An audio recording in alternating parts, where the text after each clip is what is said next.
बिस्मिल्लाहिर्रहमानिर्रहीम। अस्सलाम वालेकुम नादरीन, आप यूट्यूब चैनल देख रहे हैं। मैं इमरान खान हूँ। नादरीन, भारत में जेनजी जीत गए और नरेंद्र मोदी और उसका निज़ाम हार गया। नरेंद्र मोदी के लोगों ने यह कहा था, बल्कि बीजेपी बार बार कह रही थी कि हमारी सरकार में वजीर इस्तीफा नहीं दिया करते और हम दबाव में नहीं आते। लेकिन धर्मेंद्र प्रधान, जो नरेंद्र मोदी का कैबिनेट मेंबर है और वजीर तालीम है भारत का, उसको जेनजीज के एहतजाज के नतीजे में इस्तीफा देना पड़ा। ये ना पूरे दुनिया के अंदर डिस्कस हो रहा है। ये जेनजी क्या है, ये एक्चुअली एहतजाज हुआ क्यों, इसके पीछे बड़ी वजह क्या थी, ये काकरोच जनता पार्टी क्या है, बहुत सारी चीज़ें मैं आपको इस वीलॉग में बताऊंगा। ये वो हकायक हैं जिन्हें आप कहीं पे भी कोट कर सकते हैं। आप बता सकते हैं जनाब ये सब कुछ ऐसे हुआ। पहले आप अपने जहन में ये रखें कि ये इस खित्ते में होने वाला पहला ऐसा एहतजाज नहीं है। माजी में हमने देखा अरब स्प्रिंग आई और वहां पे नौजवान निकले और उन्होंने अपने अपने मुल्कों में तख्ते उलटना शुरू कर दिए, और उसके बाद फौरी तौर पे जो अरब ममालिक हैं उन्हें मुसीबत पड़ गई और उन्होंने खजानों के मुंह अपनी आवाम के लिए खोल दिए और अपनी पॉलिसीज के अंदर काफी नरमी और बेहतरी लेकर आए, तो वो बच गए नौजवानों के अजाब से। ये मामला चला जाता है श्रीलंका में, और श्रीलंका में जेनजी निकलते हैं और हर चीज को तहोबाला कर देते हैं। पाक से खानदान जो बड़े लंबे अरसे से वहां पे इक्तदार में था, उसके इक्तदार का सूरज गरूब हो जाता है। फिर ये चले जाते हैं बांग्लादेश में। बांग्लादेश में हसीना वाजिद 15 साल से इक्तदार, बहुत ताकत थी उसके पास। जेनजी उसके गले की हड्डी बन गए और इन्होंने हसीना वाजिद का तख्ता उलट दिया, उसको मुल्क छोड़कर भागना पड़ा, वो चली गई वहां से। फिर ये खड़े हो जाते हैं नेपाल में जाकर। ये अलग अलग अपने अपने देशों के अलग अलग जेनजी हैं। ऐसा नहीं है कोई एक आदमी ने कंट्रोल कर रहा है, ये नौजवानों में उठने वाली एक तहरीक है। ये चले जाते हैं नेपाल में, वहां पे जाके जो उनका शाही खानदान है, क्योंकि जो निपो किड्स हैं वो अयाशी कर रहे थे। नेपाल के जो बड़े लोग हैं उनके बच्चे वीडियोस लगाते थे, रील्स बना बना कर लगाते थे, जिसमें वो दिखाते थे बड़ी बड़ी गाड़ियां, बहुत बड़े बड़े महल, बहुत बड़ी बड़ी अयाशी, बहुत इंजॉय कर रहे थे वो। तो उनके जो आम आदमी का बच्चा है वो इफेक्ट हो गया, वो गुस्से में आ गया और उन्होंने वहां पे भी तहोबाला कर दिया। अब इंडिया में ये मामला कैसे आया? जेनजी तो वहीं पे मौजूद थे। ये एक्चुअली 1998 के बाद से पैदा होने वाले बच्चे हैं जो 2010-2012 तक पैदा होते रहे। उसके बाद वाले जो हैं वो अल्फा है। तो जेनजीज की जो उम्र है वो लगभग 15 साल से, आप समझ लें 15 साल से लेकर कोई ये 25-27 साल तक के जो बच्चे हैं, 27-28 साल तक के, ये जेनजी हैं। ये जनरेशन जो है ये जेनजीज की है। इन्होंने एक सदी तब्दील होती हुई देखी है। इनमें फ्लेक्सिबिलिटी या लचक उतनी ज्यादा नहीं है। ये डट जाते हैं अपने मामले के ऊपर, अपनी बात के ऊपर, और इन्होंने दुनिया को बहुत तेजी से तब्दील होते हुए देखा है। ये वो पहली नस्ल थी जो कंप्यूटर के साथ पैदा हुई थी। यानी जब कंप्यूटर आया, सोशल मीडिया का इनकलाब आया, तो ये बच्चे बड़े हो रहे थे और इन्होंने इसको अपना हथियार बनाया। तो इस वक्त अगर ये कहा जाए कि दुनिया में सबसे इफेक्टिव नेशन कौन सी है या सबसे इफेक्टिव एज ग्रुप के लोग कौन से हैं, तो वो जेनजी है। पाकिस्तान में इनकी तादाद बहुत ज्यादा है, बहुत ज्यादा है, क्योंकि 60% तो पाकिस्तान की आबादी नौजवानों पे है। भारत में भी बहुत बड़ी तादाद में है ये। अब भारत में शुरू कैसे हुआ इस पे हम बात करते हैं, लेकिन भारतीय वुज़रा ये कहा करते थे और उनकी सरकार ये कहती थी कि हमारे यहाँ वजीर इस्तीफा नहीं दिया करते, हम दबाव में नहीं आया करते। लेकिन जेनजीज ने साबित किया कि झुकती है दुनिया, झुकाने वाला चाहिए। तो उन्होंने झुकाया, पूरे निजाम को अपने सामने घुटनों के ऊपर लाकर उन्होंने झुकाया और बिलाखिर उन्होंने उस वजीर तालीम का इस्तीफा लिया जो बहुत ताकतवर आदमी है।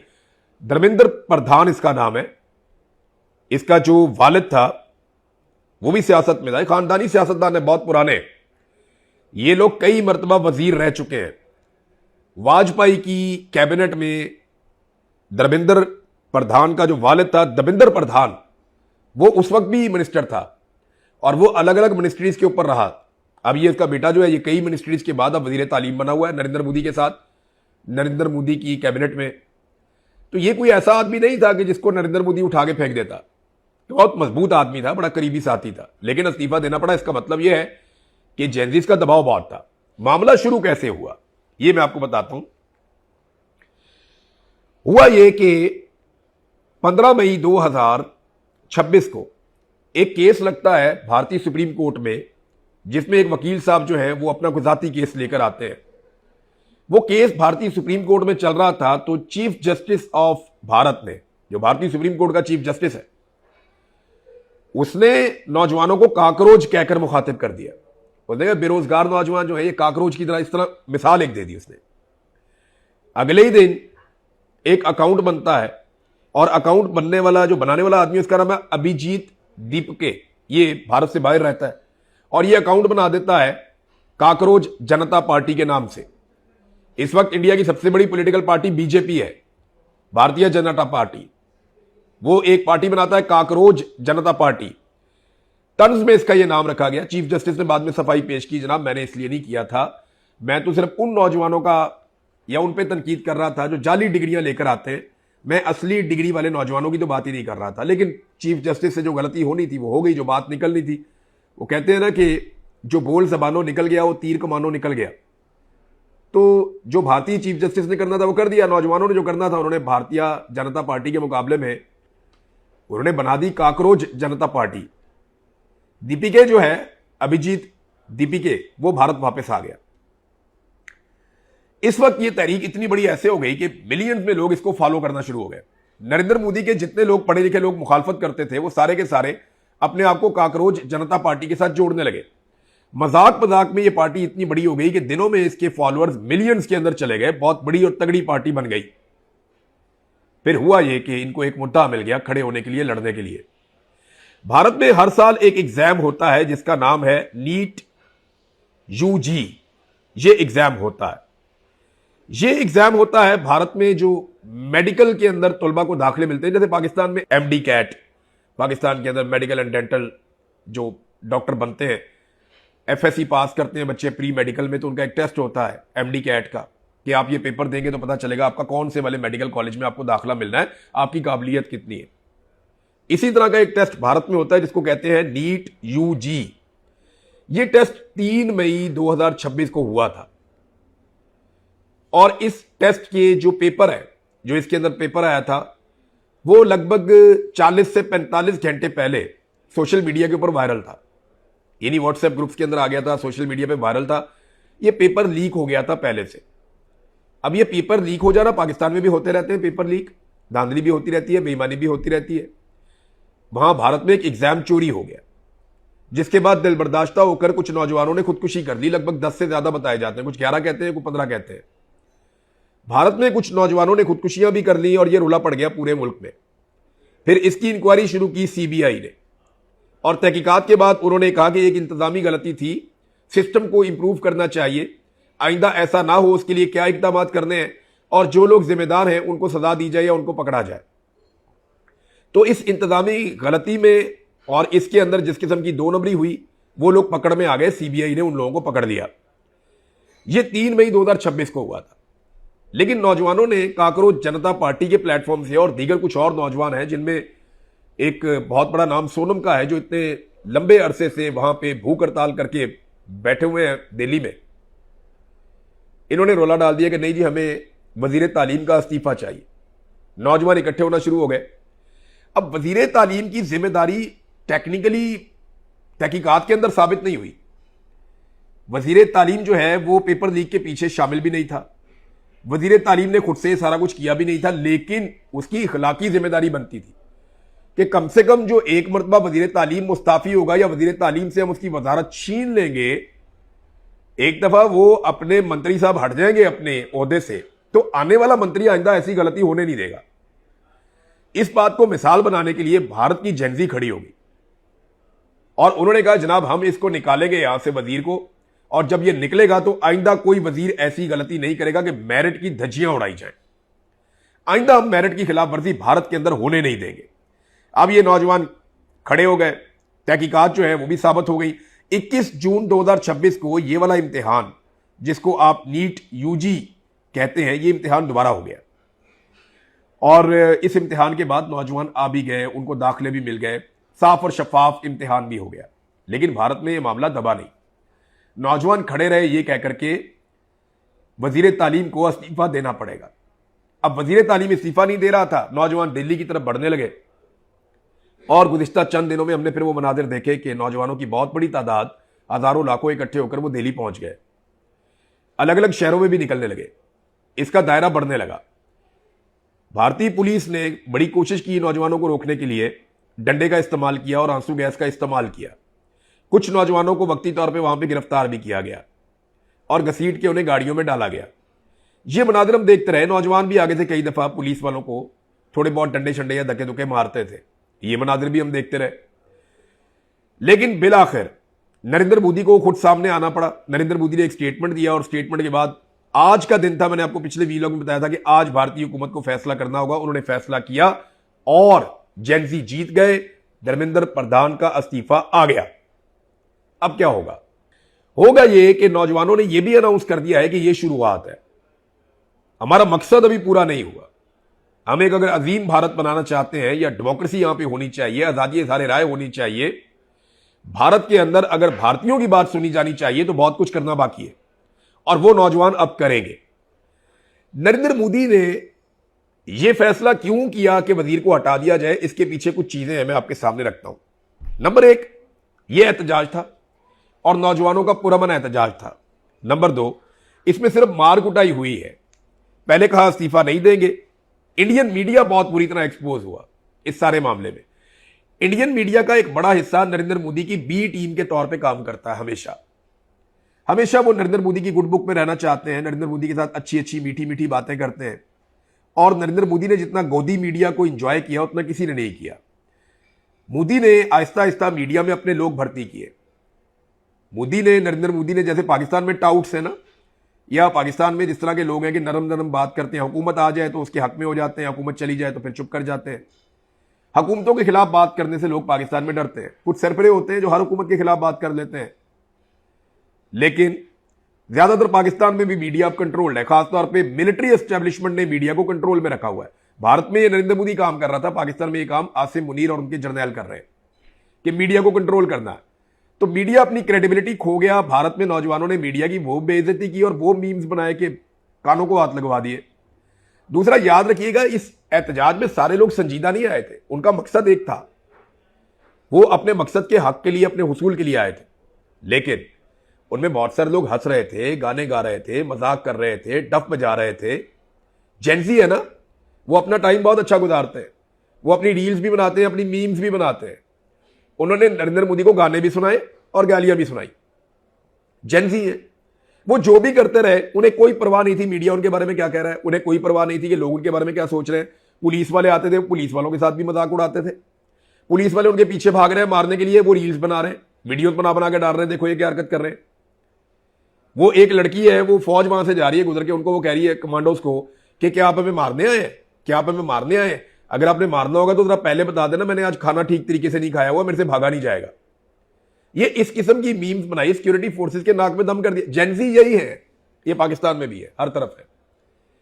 हाँ, वहां बहुत सारे लोग जो है संजीदा भी थे। उन्होंने बहुत संजीदा, बड़ी पढ़ी लिखी बातें की हैं, बड़ी लॉजिकल और बाशऊर बातें की हैं भारतीय नौजवानों ने। फिर प्रोपेगेंडा किया गया इसके पीछे पाकिस्तान है। नौजवानों ने परवाह ही नहीं की, उड़ा के रख दिया प्रोपेगेंडा। फिर कहा गया जी ये जनाब बहुत गलत लोग हैं। उन्होंने कहा जी जो आपने कहना है कहें, हमने अपना मकसद पूरा करना है। हिंदी में कहते हैं लक्ष्य, कि हम अपना मकसद पूरा करेंगे। उन्होंने कर दिया। वजीर उन्होंने फड़का दिया। भारत के फनकार भी आए, इंसानी हुकूक के अलमबरदार भी आए, सारे उनके साथ खड़े हुए, ये सोचे बगैर। अपोजिशन पार्टियां भी आई उनकी, ये सोचे बगैर आए कि लोग क्या कहेंगे, असर क्या होगा, फिल्में नहीं मिलेंगी, हुकूमत दबाव डालेगी, मोदी जीना मुश्किल कर देगा। कोई बात नहीं, वो लोग हक के साथ खड़े हुए। अब भारत की सरकार भी मुबारकबाद की मुस्तहिक है। एक तो नौजवान जो है वो मुबारकबाद का मुस्तहिक है, वो डटा रहा, वो जीत गया। भारतीय हुकूमत भी मुबारकबाद की मुस्तहिक है, इसलिए कि उन्होंने अपने नौजवानों पे गोली नहीं चलाई। भारतीय सरकार ने चादर और चार दीवारी का तकद्दुस पामाल नहीं किया। नौजवानों के घरों में घुस घुस के उनकी माओ बहनों को, बेटियों को बेइज्जत नहीं किया। भारतीय सरकार ने या उनकी सिक्योरिटी फोर्सेस ने नौजवानों को जबरी तौर पे गुमशुदा नहीं किया। उन्होंने जबरदस्ती तहरीक से अलग करने के लिए उनसे बयानात नहीं दिलवाए। तो वो जबर जो हमने पाकिस्तान में देखा या हमने बांग्लादेश में देखा, वो हमने भारत में नहीं देखा। बांग्लादेश के नौजवान भी जीत गए, भारत के नौजवान भी जीत गए। पाकिस्तान के नौजवान अभी तक लड़ रहे हैं। आज भी ईमान मजारी जेल के अंदर बंद है। 17 साल उसको सजा हो जाती है सिर्फ एक स्टेटमेंट देने की वजह से। एक स्टेटमेंट, 17 साल जेल में। जज का बच्चा 2 लड़कियों को दिन दिहाड़े कुचल के मार दे इल्लीगल गाड़ी में बगैर लाइसेंस के, 4 दिन में घर पे। ईमान मजारी एक ट्वीट कर दे, 17 साल की जेल हो जाती है उसे। मारंग बलोच वो क्या कहती है, मेरे लोगों को जबरी तौर पे लापता किया जाता है, उठाकर ले जाती हैं एजेंसियां, और जब वो मिलते हैं तो उनकी लाशें मिलती हैं, वो भी मसख शुदा कि उनको आप पहचान भी नहीं सकते, उनके चेहरों पे तेजाब डाले होते हैं, या तशद्दुद ज़दा लाशें मिलती हैं। ये मारंग बलोच कहती है, उसको उठा के भी जेल में डाल दिया। अली वजीर उसको भी उठा के। बेशुमार ऐसे लोग हैं जो इंसानी हकूक के लिए काम करते हैं, उनके साथ जुल्म करते हैं। अम्मार अली जान के साथ कितनी मरतबा जुल्म हुआ, उसके लोगों के साथ कितनी दफा जुल्म हुआ, और बहुत सारे लोग हैं। हमें इससे पाकिस्तान ने कुछ नहीं सीखा। पाकिस्तान में जेनजी जब भी निकलती है या नौजवान जब भी निकलते हैं तो उन पे पाकिस्तान के डिक्टेटर माइंडसेट गोली चलाते हैं। अभी आसिम मुनीर साहब चलवा रहे हैं, इससे पहले याया खान का दौर था, वो बांग्लादेश में गोली चलवा रहा था। अयूब खान ने जो फातिमा जरा और उनके हमायतियों के साथ किया, फिर ज़ियाउल हक ने पीपल्स पार्टी वालों के साथ किया, मुशर्रफ ने नून लीग वालों के साथ किया, और आज जनरल बाजवा और जनरल आसिम मुनीर पीटीआई वालों के साथ कर रहे हैं, कश्मीर वालों के साथ कर रहे हैं, तहरीक लब्बैक वालों के साथ कर रहे हैं, बलोचों के साथ कर रहे हैं, पश्तूनों के साथ कर रहे हैं। लड़ाई फैलती जा रही है। मामला यह है कि इंडिया इस बात में पाकिस्तान से आगे निकल गया कि वहां पे जमहूरियत है, आजादी इजहार राय है। भारतीय एजेंसियां ये रिपोर्ट कर रही थी नरेंद्र मोदी को, उनके पीछे हटने की वजह मैं आपको बताता हूं कि ये एहतजाज फैलता चला जाएगा और नौजवान बहुत तेजी से अपने आप को इसमें शामिल कर रहे हैं। ये इतना बड़ा हो जाएगा फिर आप इसको कंट्रोल नहीं कर पाएंगे, पूरे भारत की सरजमीन पर यह फैल जाएगा। और इसमें बहुत सारे फनकार, बहुत सारे दीगर लोग शामिल हो गए हैं। ये जंगल में लगी हुई आग है और ये पूरे भारत में फैल जाएगी। तो मोदी को सबने समझाया कि हार मान लो, अभी एक वजीर जा रहा है, इसको जाने दो, वरना हुकूमत ही चली जाएगी। तो फिर नरेंद्र मोदी ने हार मान ली। बिलाखिर नौजवान जीत गए, लेकिन पाकिस्तान में नौजवानों को जीतने नहीं दिया जाता। डी चौक में गोलियां मारी जाती हैं। अनीस सत्ती की आप तस्वीर देख ले, आप देखें ना, वो भी तो बेचारा जेनजी था, जिले शाह, उसको भी मार दिया। और बहुत सारे नौजवान हैं वो कत्ल हुए हैं और कत्लों का हिसाब देने वाला कोई नहीं है। बहुत सारे नौजवानों को मुरीदके में कत्ल कर दिया गया। कश्मीर के अंदर नौजवानों की लाशें 50 से ज्यादा हो चुकी हैं, उन्हें कत्ल कर दिया गया। वहां पे बलोच कत्ल किए जाते हैं बार बार। जो लोग खामनाई की शहादत वाले दिन बाहर निकले, उनमें 3 दर्जन के करीब लोग मार दिए गए। वो एहतजाज कर रहे थे। पूरी दुनिया में एहतजाज करने की इजाजत होती है, लेकिन पाकिस्तान में एक डिक्टेटर माइंडसेट है जो कहता है नहीं, जो एहतजाज करेगा उसे कत्ल करो। हमने एहतजाज के बदले में कोई तहरीक कामयाब नहीं होने देनी। उसकी वजह यह है कि अगर ये एक मरतबा कामयाब हो गए तो ये रोजाना आएंगे और ये फिर कामयाब होकर अल्टीमेटली मिलिट्री एस्टेब्लिशमेंट के इक्तदार का सूरज गरूब कर देंगे। यह है असल प्रॉब्लम जेनजी से या एहतजाज करने वालों से। बहरहाल भारत जीत गया। मैं ये नहीं कहूंगा कि भारत के नौजवान जीते हैं, मैं ये नहीं कहूंगा वहां जेनजी जीती है। ओवरऑल भारत की हुकूमत और भारत के नौजवानों ने एक बात साबित की कि भारत जीत गया इस लड़ाई में, जो जमहूरियत की लड़ाई है, जो इंसानी हुकूक की लड़ाई है, जो मेरिट की लड़ाई है। पाकिस्तान में पूरी अदलिया ही 2 नंबर बना दी है। वहां पे तो एक इम्तिहान की बात थी ना, या तो पूरी अदलिया ही 2 नंबर बना दी। इंडिया में 22 लाख नौजवानों का एक इम्तिहान चोरी हुआ, उन्होंने मुसीबत डाल के रख दी। पाकिस्तान में पूरा का पूरा इलेक्शन ही चोरी हो गया जिसमें करोड़ों लोगों ने वोट डाले थे। कोई जवाब देने को तैयार नहीं है। जो सवाल करता है उसको गोली मार देते हैं या जबरी तौर पे लापता कर देते हैं। वो कमिश्नर लियाकत चट्टा के साथ क्या किया गया, उसने कहा यार क्या करवा दिया तुमने हमसे, पूरा मुल्क ही बेड़ागर्क कर दिया। उसे पकड़ के कहते तन्हाई में डाल के उस आदमी को भी निशाने इबरत बना दिया। एक आदमी जिसे सबसे ज्यादा पाकिस्तानियों ने वोट दिए, वो जेल की काल कोठरी में बंद पड़ा है। उसके बारे में कभी क्या रिपोर्ट आती है, कभी क्या रिपोर्ट आती है, लेकिन बंदूक के बलबूते पे, डंडे के बलबूते पे ये कंट्रोल कर रहे हैं। याद रखिएगा, इनका अंजाम बहुत ही बुरा होगा। नरेंद्र मोदी अकलमंद था, उसे समझ आ गई कि इनसे बचना कैसे है। और वहां वो वोट से इक्तदार में आते हैं, ये तो बूट के साथ लटक के इक्तदार में आते हैं। तो जिस दिन अवाम ने ये बूट पकड़ के बाहर फेंक दिया ना, तो इनके पांव जलेंगे, क्योंकि इन्हें धूप की आदत ही नहीं है। इन्हें पता ही नहीं है कि मार क्या होती है और रिएक्शन क्या होता है। जब रिएक्शन आया ना पब्लिक का, तो इनको लग पता जाएगा, क्योंकि जितना आप जुल्म करेंगे ना, ये जेनजी उतनी मजबूत होती जाएगी। मैं लिख के देने को तैयार हूं, पाकिस्तानी नौजवान ज्यादा मजबूत है, ज्यादा जबर और जुल्म का उन्होंने सामना किया है, वो ज्यादा बाशऊर है। हमारी तहरीक के अंदर जो नौजवान है, पाकिस्तान के अंदर कोई भी तहरीक जब खड़ी होती है, हम उन्हें देखते हैं वो ज्यादा बेहतर बात कर सकते हैं, लेकिन यहां जो फस्तायत का माहौल है वो नौजवानों को लगातार ट्रेंड कर रहा है। और जिस दिन पाकिस्तानी नौजवान खड़े होंगे, आप देखेंगे अभी बहुत सारे लोग आपको मायूसी पे लाने की कोशिश करेंगे, खासतौर पर मीडिया। ओ नहीं नहीं नहीं, पाकिस्तानी नहीं खड़े होते, पाकिस्तानी कौम ही नहीं है, नहीं नहीं नहीं, ये पाकिस्तानी कर नहीं सकते। और नहीं नहीं नहीं हमारी जेनजी फारग है, और ये इंडिया की जेनजी बहुत अच्छी है, और ये बांग्लादेश कौम है, ये पाकिस्तानी कौम थोड़ी है। ये आपको इस तरह की कहानियां सुनाएंगे। ये फौजी जो जर्नैल है ना, वो ये कहते हैं कहानियां सुनाओ जाके टीवी पे, लोगों को मायूस करो। आपने मायूस नहीं होना। आपको नजम सेठी के, शहबाज शरीफ के, को वजीर के, को राणा सनाउल्लाह के, जो मर्जी कमरुद्दीन कह रहा, कोई बंदा आपको कोई भी बात कहता रहे, आपने मायूस नहीं होना। जुड़े रहे अपने कौद के साथ। अगर आप हक पे खड़े हैं ना, आप अगर हक पे खड़े हैं, हुकूमत किसी की भी है, सरकार किसी की भी है, अपोजिशन किसी की भी है, अगर आप हक पे खड़े हैं ना, तो हक से पीछे आपने नहीं हटना। और हक पता है क्या, पाकिस्तान में आज की तारीख में सबसे बड़ा हक यह है कि पाकिस्तान की मिलिट्री एस्टेब्लिशमेंट ने इस मुल्क पे कब्जा किया हुआ है, और वो इस मुल्क को अपनी मर्जी से चला रहे हैं, अपने जाती मफादात के लिए।